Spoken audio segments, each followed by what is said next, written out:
Nearly 30 million of us have had our say in the same-sex marriage vote, a response rate of almost 80%. And although the public vote has ended, the conversation will continue for some time to come. Our parenting expert Claire Orange is here to talk about its impact on the younger generation. Hi there, Claire. Hey, Emmy. Now, Claire, why should parents talk about the same-sex marriage vote with their children? Well, it's obviously you've got a lot of spotlight and a lot of media attention, and it's not just now, like you said, it's been for months, and it's got months to go as we go towards legislation around this. So it's going to have a lot of attention, and of course there can be a lot of misinformation as well. So we don't want our kids educated in the playground with hatred and hate speak around it. We want to educate them from home. So parents, we need to get busy and have really good conversations with our kids. So for those of us that don't know where to start, how should we go about it? Right, well, I think it depends on the age of your child, Emmy. Certainly our really little ones, it's kind of going to go over their heads. They are fairly accepting of all shape and size of people and whatever their proclivities are. For our high school children, you know, it's already part of their social landscape. They're already dealing with this, and in fact, I think we've got a lot to learn from my high school children with their attitudes, because it's much easier for them.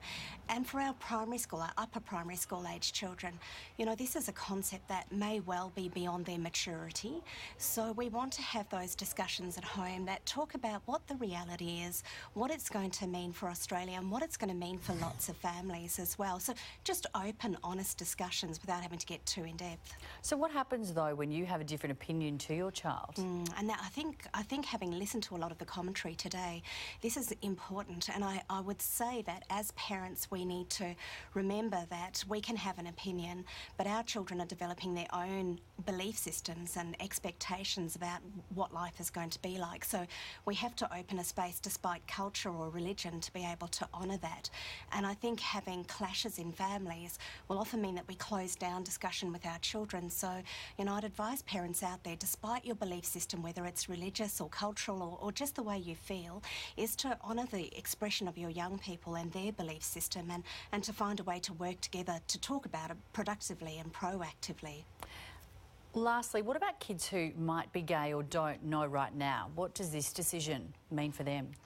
I think it's landmark. You know, I think for so many, when you listen to the stories that have come for generations past about being shamed, about having to hide who they really were, we've now got a young generation, and we know from our mental health statistics that actually this has a significant impact on our teens' mental health. So hiding your sexual preference when it's still emerging is very painful. So I think we've actually said to all our young Australians, I get emotional about it, that, you know, we honour and respect their choice, and that it's okay to be you if that is different to, you know, your biologically assigned gender. I think it's a day for great celebration for our young people that we as a nation have stood up and said, actually, you know, it is what it is.